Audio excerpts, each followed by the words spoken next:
negara sekutu Putin mulai kirim pasukan siap gempur Ukraina. Уважаемые граждане Российской Федерации, военнослужащие и сотрудники войск Национальной гвардии выполняют задачи, поставленные Верховным Главнокомандующим по денацификации и демилитаризации Украины, проявляя при этом мужество, отвагу и высокий профессионализм. 26-й отдельный отряд специального назначения БАРС благодарит Роскосмос за предоставленную гуманитарную помощь в виде предметов современной военной экипировки и оборудования. Это говорит о том, что мы едины в достижении поставленных целей, а именно борьбе с нацизмом.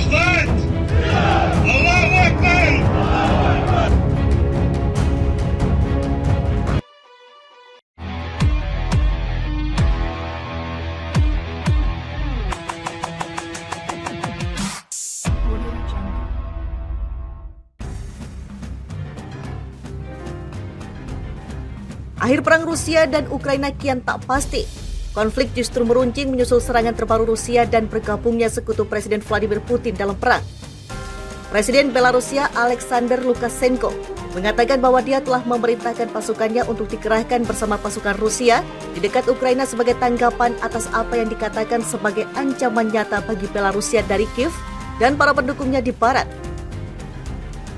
Pernyataan dari Lukashenko yang telah memegang kekuasaan di Belarus sejak tahun 1994 menunjukkan potensi eskalasi lebih lanjut dari perang di Ukraina, mungkin dengan gabungan kekuatan Rusia-Belarusia di utara Ukraina.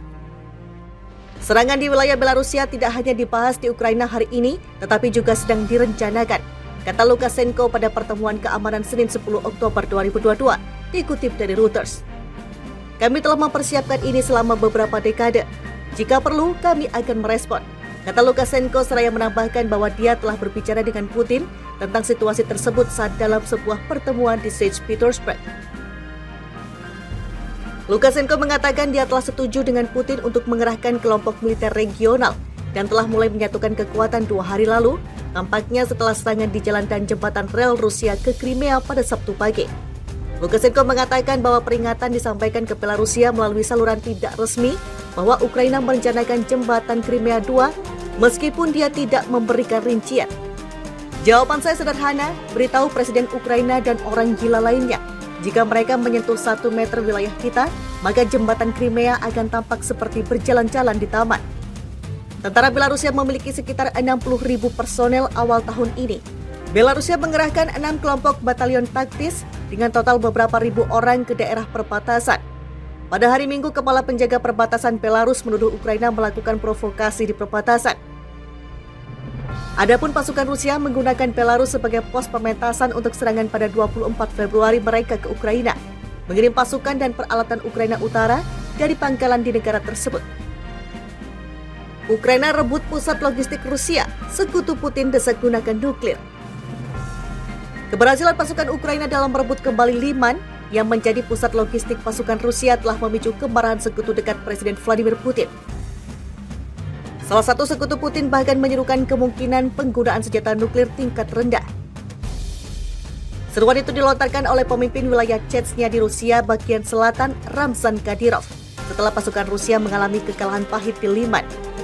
Moskow belum menanggapi secara resmi soal klaim Ukraina berhasil merebut kembali Liman, namun Kementerian Pertahanan Rusia menyatakan pada Sabtu 1 Oktober waktu setempat bahwa tentaranya ditarik keluar dari area Liman terkait adanya ancaman pengepungan.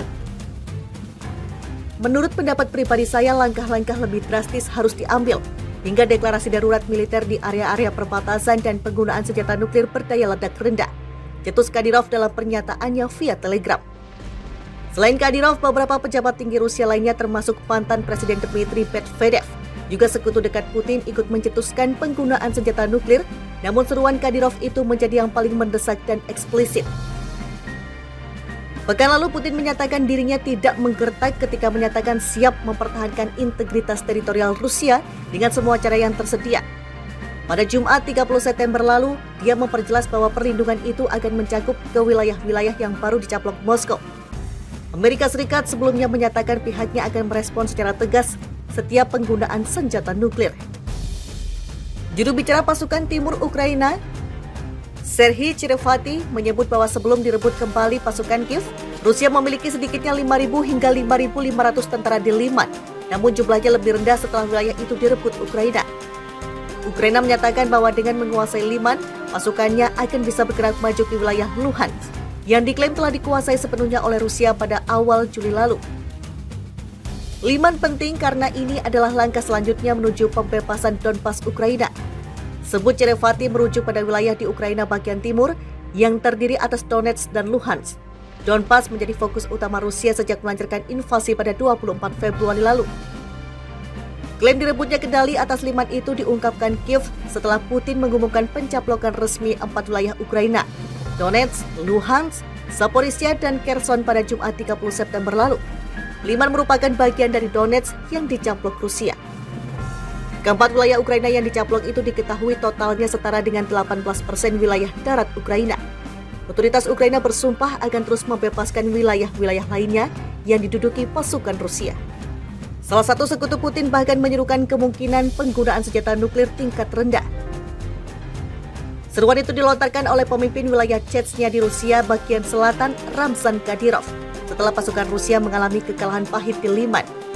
Moskow belum menanggapi secara resmi soal klaim Ukraina berhasil merebut kembali Liman, namun Kementerian Pertahanan Rusia menyatakan pada Sabtu 1 Oktober waktu setempat bahwa tentaranya ditarik keluar dari area Liman terkait adanya ancaman pengepungan.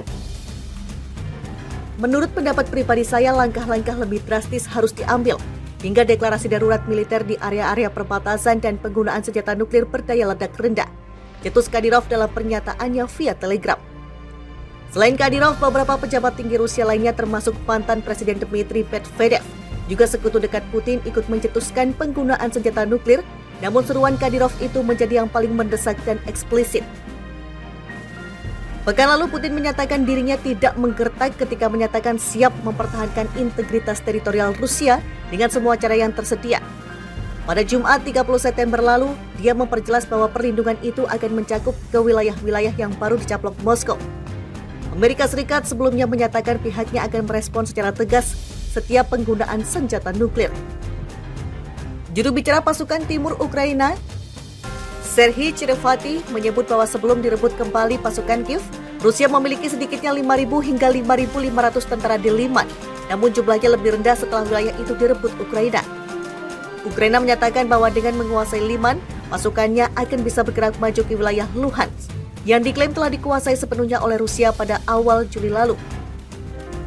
Liman penting karena ini adalah langkah selanjutnya menuju pembebasan Donbas Ukraina. Sebut Cherevati merujuk pada wilayah di Ukraina bagian timur yang terdiri atas Donetsk dan Luhansk. Donbas menjadi fokus utama Rusia sejak melancarkan invasi pada 24 Februari lalu. Klaim direbutnya kendali atas Liman itu diungkapkan Kiev setelah Putin mengumumkan pencaplokan resmi 4 wilayah Ukraina, Donetsk, Luhansk, Zaporizhia, dan Kherson pada Jumat 30 September lalu. Liman merupakan bagian dari Donetsk yang dicaplok Rusia. Keempat wilayah Ukraina yang dicaplok itu diketahui totalnya setara dengan 18% wilayah darat Ukraina. Otoritas Ukraina bersumpah akan terus membebaskan wilayah-wilayah lainnya yang diduduki pasukan Rusia.